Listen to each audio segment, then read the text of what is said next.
Student, मैं आपकी teacher प्रेरणा सक्सेना। आज हम पार्ट 6 हिस्ट्री का एसएसटी का सामाजिक विज्ञान का पार्ट 6 यानी अध्याय 6 नवीन विचारों का प्रादुर्भाव पढ़ने जा रहे हैं। तो आप मेरे साथ साथ अपनी किताब को सामने रख लीजिए, पढ़ना शुरू करिए। ठीक है ना? पढ़ते हैं अपन। पहला है नवीन विचारों का प्रादुर्भाव में हिंदू धर्म। प्राचीन वैदिक काल से लेकर हिंदू धर्म विचारों, दर्शन और व्यवहार में एक उत्तरोत्तर होने वाला विकास का प्रतिनिधित्व करता है। हिंदू धर्म के अनुयायी ईश्वर को सभी रूपों में पूजते हैं और सहिष्णुता की भावना रखते हैं।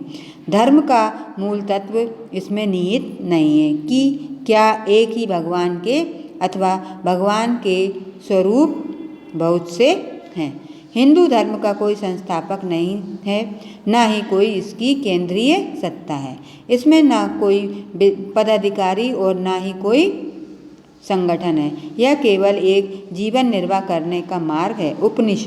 उपनिषद हिंदू धर्म के वे भाग हैं जो दर्शन और अध्यात्म का विवेचन करते हैं और वेदों पर अपनी व्याख्याएं देते हैं। उपनिषद शब्द का अर्थ होता है समीप बैठना, अर्थात गुरु के समीप नीचे बैठना। इससे यह आशय लगाया जाता है कि शिष्य को अपने गुरु के निकट नीचे बैठना चाहिए, जिससे वह धर्म और दर्शन के बारे में उसके उपदेश सुन सके। यही गुरु शिष्य परंपरा के रूप में भी जाना जाता है। उपनिषदों की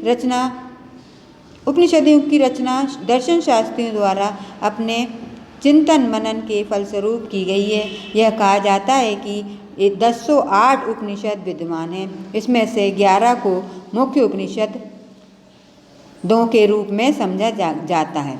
इनका लेखन 800 से 500 ईसा पूर्व के मध्य हुआ था। इसमें प्रयुक्त की गई भाषा साधारण संस्कृत और यद्यपि इसमें सबसे प्राचीन उपनिषद को वैदिक संस्कृति भाषा में लिखा गया था। प्रमुख उपनिषद हैं छंदोग्य उपनिषद, बृहद्रण्यक उपनिषद, तैत्तिरीय उपनिषद, ईशा उपनिषद, कथा उपनिषद, अत्रेय उपनिषद, केन उपनिषद, मुंडक उपनिषद, श्वेताश्वतर उपनिषद, प्रथम प्रसन्ना उपनिषद और मंडूक्य उपनिषद। उपनिषदों की मुख्य विशेषताएं। अब इसमें विशेषता के बारे में आएंगे। उपनिषद भारतीय संस्कृति को समृद्ध और वैश्विकता को प्रतिबंधित करते हैं। इसमें वे मुख्य विचार प्रस्तुत किए गए हैं जो हिंदू दर्शन के बौद्ध पक्ष को बनाते हैं। हिंदुओं का पुनर्जन्म के सिद्धांत में विश्वास होता था। कर्म का सिद्धांत ही उन परिस्थितियों का निर्धारण करता था। इसके अंतर्गत जीव अपना पुनर्जन्म प्राप्त करता है। अच्छे कर्म का फल अच्छा और बुरे कर्म का फल बुरा होता है।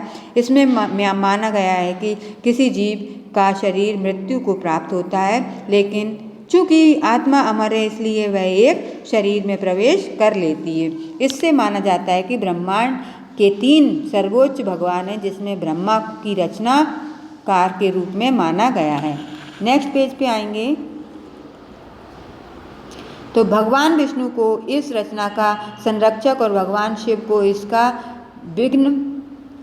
विध्वस्त करता माना गया है। मनुष्य के लिए 3 मार्ग होते हैं जिन पर चलकर वह मोक्ष की प्राप्ति करता है। यह 3 मार्ग है। कर्म मार्ग अर्थात अच्छे कर्म के द्वारा मोक्ष प्राप्ति, ज्ञान मार्ग अर्थात अच्छे ज्ञान के द्वारा मोक्ष की प्राप्ति और भक्ति मार्ग अर्थात भगवान के प्रति गहन भक्ति भाव के द्वारा मोक्ष की प्राप्ति।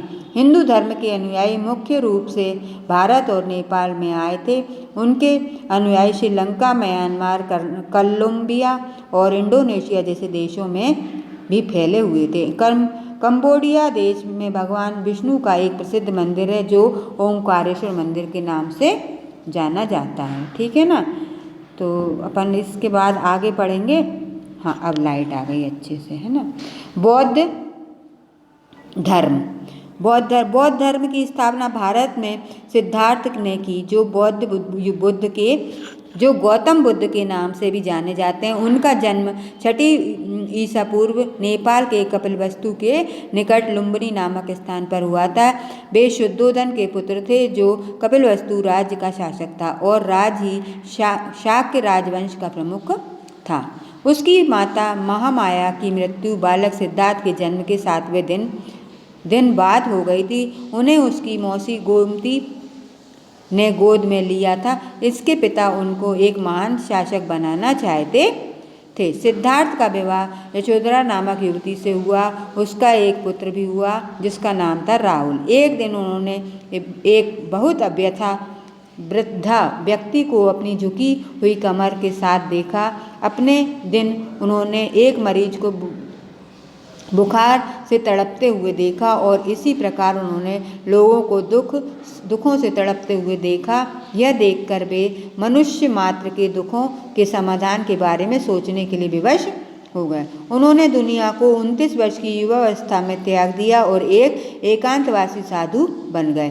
इस घटना को महान परित्याग के रूप में भी जाना जाता है। वे 40 दिनों तक बिना भोजन और पानी के ध्यान अवस्था में रहे जब तक कि उनका शरीर कंकाल मात्र न रह गया। उन्होंने अपनी ध्यानावस्था में 49वें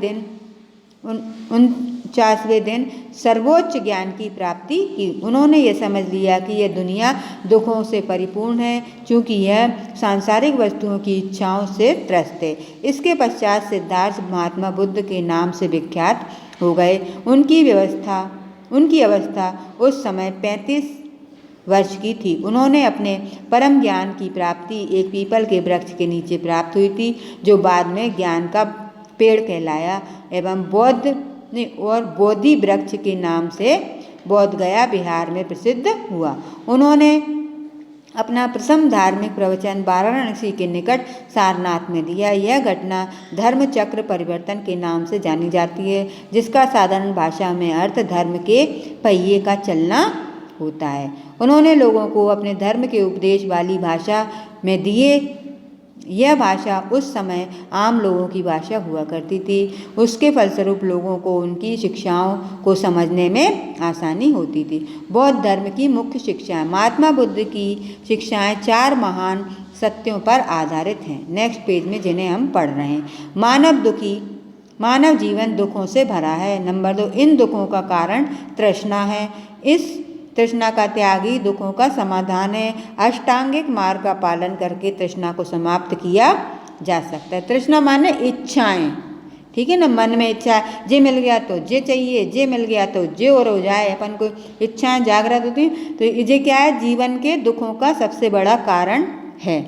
अगर तृष्णा को, इच्छाओं को त्याग देंगे ना तो दुखों से छुटकारा हमको मिल जाएगा और हमारा जीवन सुखमय हो जाएगा। लेकिन हम ऐसा करते नहीं हैं, ठीक है ना। अष्टांगिक मार्ग: पूर्व अवस्था, सही विचार, उचित व्यवहार, सत्कर्म, उचित निर्वाह, उचित प्रयास, उचित विवेक और उचित साधना। महात्मा बुद्ध का अहिंसा अथवा पशुओं को चोट न पहुंचाने की भावना में विश्वास था। उन्होंने यह शिक्षा दी थी कि मानव के जीवन का मुख्य उद्देश्य निर्वाण अथवा मोक्ष प्राप्त करना है और स्वयं को जीवन मरण के चक्र से मुक्त करना है। उन्होंने जाति प्रथा को पूर्ण रूप से अस्वीकार किया। महात्मा बुद्ध ने ईश्वर का कहीं उल्लेख नहीं किया। वे भी हिंदुओं के अनुसार कर्म के सर्वोपरि होने पर विश्वास करते थे। बौद्ध धर्म के पवित्र लेख, इसमें महात्मा बुद्ध के उपदेश दिए गए हैं, त्रिपिटक के नाम से जाने जाते हैं। प्रथम शताब्दी ईस्वी के लगभग बौद्ध धर्म को 2 प्रकार के समूह में बांटा गया था, महायान और हीनयान। कोई भी व्यक्ति संघ का अनुयायी अथवा बौद्ध धर्म का प्रवर्तक बन सकता था। यह बहुत अनुशासित और प्रजातांत्रिक संगठन हुआ करता था। बौद्ध धर्म के प्रवर्तक और भिक्षुणियां विहारों और मठों में रहते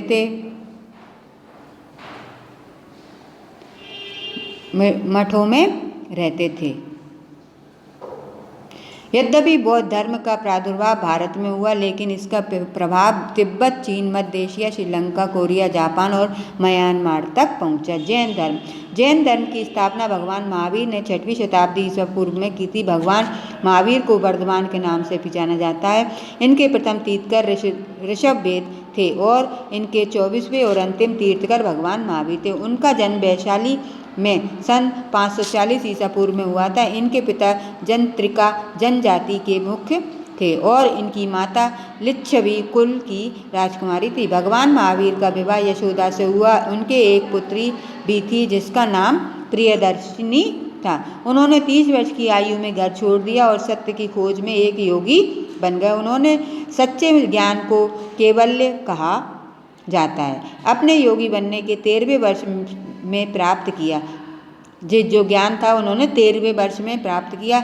जैन शब्द का प्रादुर्भाव जिसका अर्थ विजेता होता है से हुआ है। इस धर्म के अनुयायी जैन के नाम से जाने जाते हैं। भगवान महावीर ने अपनी शिक्षाओं को मगध, अंग, मिथिला और कौशल राज्यों में फैलाया। उन्होंने 52 वर्ष की आयु में बिहार में राजगिरी के निकट पावापुरी में निर्वाण प्राप्त किया।